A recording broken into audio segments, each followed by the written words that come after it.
pẹ̀lú bí àwọn ọmọ ìjọ Christ Apostolic Church CAC bíi 16 tí ó yẹ àwọn Fúlàní afẹ̀míṣòfò tíjọba ń pè ní báńdíìtì tí wọ́n jí gbé ní ìlú Ẹ̀dà Oníyọ̀ tó wà níjọba ìbílẹ̀ Ìlẹ́jẹ̀-Méje ní ìpínlẹ̀ Èkìtì pẹ̀lú bọ́n ṣe ti gba ìtúsílẹ̀ báyìí.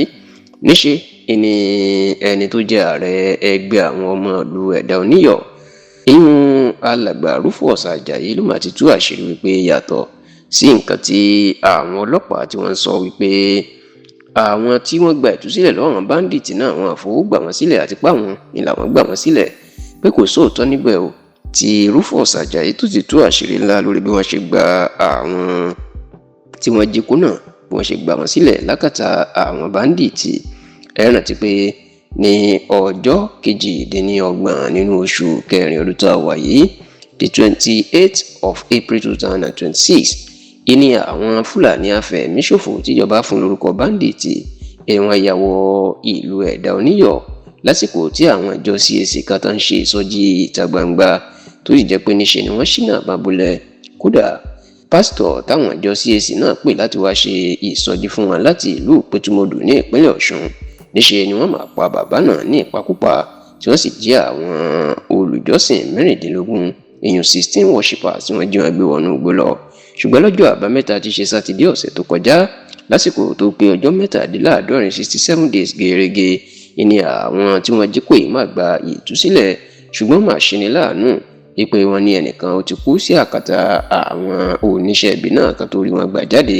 Ṣá oníṣe ni agbẹnusọ iléeṣẹ́ ọlọ́pàá ìpínlẹ̀ Èkìtì ọ̀gbẹ́ni Sunday Abutu ó fàtẹ̀jáde síta. Ó ní àwọn ọlọ́pàá pẹ̀lú ìrànlọ́wọ́ àwọn sójà àti àwọn àmọ̀tẹ́kùn làwọn ṣiṣẹ́ pọ̀ tí àwọn rí gbogbo àwọn èèyàn ìgbà.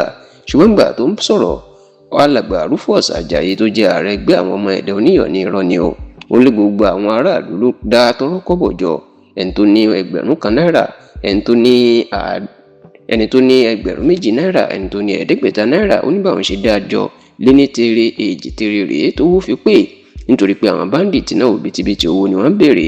Ó láwọn kọ́kọ́ san mílíọ̀nù 10.5 10.5 mílíọ̀nù kan.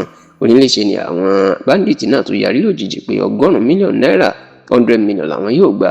Onígbà táwọn bẹ̀bẹ̀ ni wọ́n tó dín kù sí 50 mílíọ̀nù náírà 50 mílíọ̀nù náírà.